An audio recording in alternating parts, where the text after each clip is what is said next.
गांव के मशरकी किनारे पर एक पुराना बरगद का दरख्त था। लोग उसे चुड़ैल वाला दरख्त कहकर याद करते थे। कहा जाता था कि उस दरख्त के नीचे एक गहरा कुआं है जिसमें सदियों से कोई ना झांकने की हिम्मत करता है। बड़े बूढ़े बच्चों को डराते कि शाम ढलने से पहले घर पहुंच जाया करो, वरना उस कुएं के जिन्नात साथ ले जाएंगे। मगर मरियम, जो गांव की सबसे खूबसूरत और मासूम लड़की समझी जाती थी, अक्सर उसी रास्ते से गुजरती। वो गांव के नंबरदार की बेटी थी, लेकिन गरूर नाम की चीज उसके करीब भी ना थी। उसकी आदत थी कि शाम के वक्त वो खेतों में जाकर पौधों को पानी देती, परिंदों को दाना डालती और फिर घड़े में पानी भरकर वापस लाती। उसकी नरम मिजाजी और मासूम मुस्कुराहट हर किसी के दिल को भा जाती थी। एक शाम का जिक्र है, जब आसमान पर सुर्खी घुल रही थी, परिंदे अपने घोंसलों की तरफ लौट रहे थे। मरियम ने घड़े में पानी भरा और जैसे ही मुड़ने लगी तो उसे लगा जैसे कोई उसके पीछे खड़ा है। दिल की धड़कन तेज हुई। उसने हिम्मत करके पलट कर देखा, मगर वहां कुछ न था। वो तेज कदमों से घर पहुंची, मगर दिल के अंदर एक अजीब सा वसवसा बैठ गया।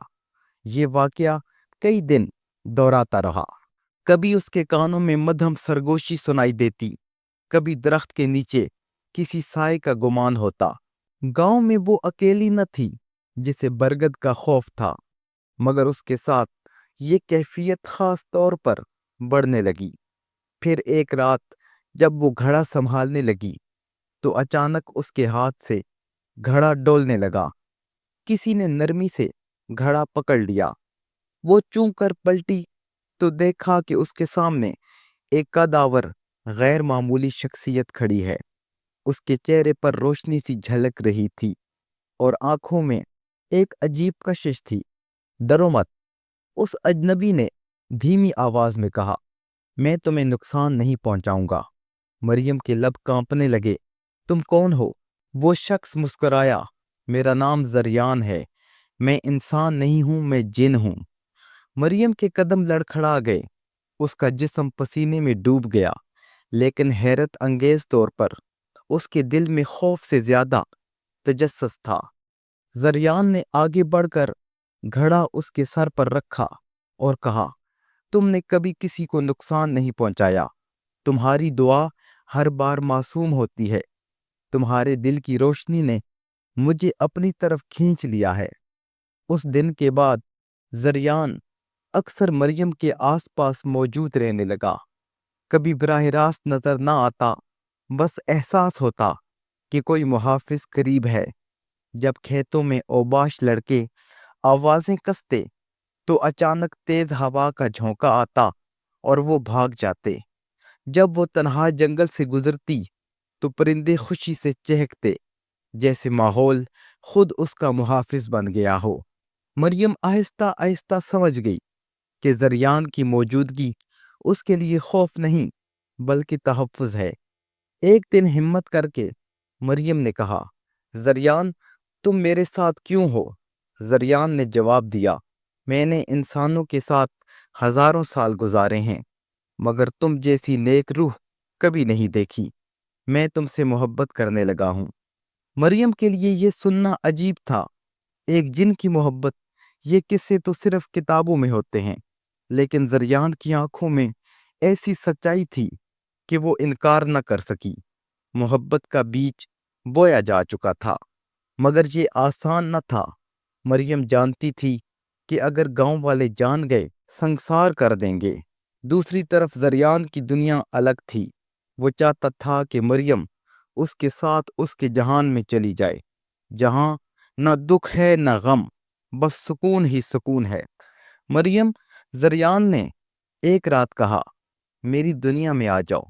वहां तुम्हारे लिए महल होंगे, खुशबू से भरी फिजाएं और ऐसा सुकून जो इंसानों की दुनिया में कभी नहीं मिलता।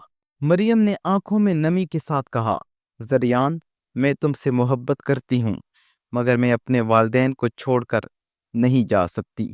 یہ کھیت، یہ گھر، یہ زمین سب میرا حصہ ہیں۔ زریان کچھ دیر خاموش رہا، اس کی آنکھوں میں درد جھلکنے لگا۔ محبت قربانی مانگتی ہے۔ اگر تم یہی چاہتی ہو تو میں تمہاری دنیا میں رہ کر تمہاری حفاظت کروں گا، چاہے تم مجھے کبھی نہ دیکھ سکو۔ وقت گزرتا گیا، مریم کی خوبصورتی اور نرمی کی شہرت گاؤں سے باہر تک پھیلنے لگی۔ کئی رشتے آئے، مگر مریم نے سب کو ٹال دیا۔ لوگ سرگوشیاں کرنے لگے کہ شاید اس پر کوئی جادو ہے۔ کچھ نے کہا اس پر کسی جن کا سایہ ہے۔ ایک دن مولوی صاحب نے اعلان کیا کہ برگد کے درخت کے نیچے جنات رہتے ہیں، اور جو بھی وہاں سے گزرتا ہے وہ ان کے اثر میں آ جاتا ہے۔ مریم کا دل کانپ گیا، اسے لگا جیسے لوگ اس کا راز جان گئے ہوں۔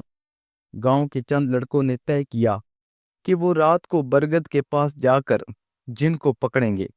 مریم نے زریان کو خبر دی۔ زریان مسکرا کر بولا، انہیں آنے دو، انسان کا غرور ہمیشہ شکست کھاتا ہے۔ واقعی جب وہ لڑکے رات کو وہاں پہنچے تو اچانک ایسی آندھی چلی کہ ان کا دم گھٹنے لگا۔ وہ چیختے بھاگے اور پھر کبھی اس درخت کے قریب نہ گئے۔ مگر ان میں سے ایک نے لوگوں کو بتایا، میں نے دیکھا کہ مریم کے ساتھ ایک سایہ کھڑا تھا۔ اب مریم پر الزام لگنے لگا کہ وہ جنات کے ساتھ ہے۔ ماں باپ بھی پریشان ہو گئے۔ ایک دن والد نے کہا، بیٹی ہمیں ڈر ہے لوگ تجھے جادوگرنی نہ کہہ دیں، بہتر ہے تو شادی کر لے۔ مریم نے دل میں طوفان دبایا مگر زبان سے کچھ نہ کہا۔